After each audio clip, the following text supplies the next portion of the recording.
আসসালামু আলাইকুম রহমতুল্লাহ বরাকাতু। দর্শক সবাই কেমন আছেন? আশা করছি সবাই অনেক অনেক ভালো আছেন।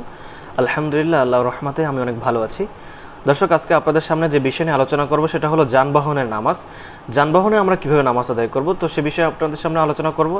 তো আলোচনা শুরু করার আগে সকলের কাছে অনুরোধ জানাচ্ছি, সকলে অবশ্যই চ্যানেলটি সাবস্ক্রাইব করে দিবেন, ভিডিওটিতে একটা লাইক করে দিবেন, কমেন্টে আপনার মূল্যবান মতামত জানাবেন। তো দর্শক, আর কথা না বাড়িয়ে আমাদের মূল আলোচনার মধ্যে চলে যাচ্ছি। যানবাহনের নামাজ। পশু সওয়ারির উপর ফরজ ও ওয়াজিব নামাজ দুটি শর্তে সহি হবে। প্রথমত, শহর ও জনপদের বাইরে হওয়া, মুসাফির হোক বা না হোক। দ্বিতীয়ত, বাহন থেকে নামতে না পারার মতো গ্রহণযোগ্য ওজর থাকা, যেমন শত্রুর বা হিংস্র প্রাণীর ভয়, কাদার আধিক্য ইত্যাদি। এই সকল কাজ যদি হয় তাহলে যানবাহনেই নামাজ আদায় করে নিবে।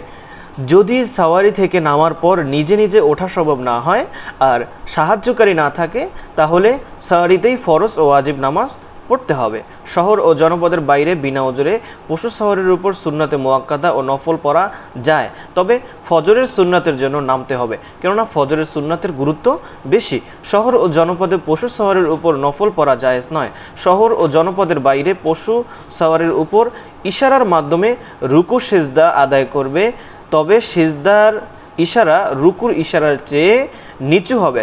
সাওয়ারি যদি কিবলা থেকে ঘুরে যায় তাহলেও অসুবিধা নাই। দর্শক, আজকের আলোচনা খুবই সংক্ষিপ্ত। প্রতিদিনের আলোচনা প্রায় 10 minute, 15 minute, 20 minute, 21 minute, 22 minute এরকম হয়ে থাকে। তো আজকের আলোচনা আপনাদের সামনে আমি এই 1-2 মিনিটের মধ্যে আমি শেষ করতে যাচ্ছি। দর্শক, তো আমরা জেনে নিলাম কিভাবে পশু সাওয়ারিতে যানবাহনে আমরা কিভাবে নামাজ আদায় করব।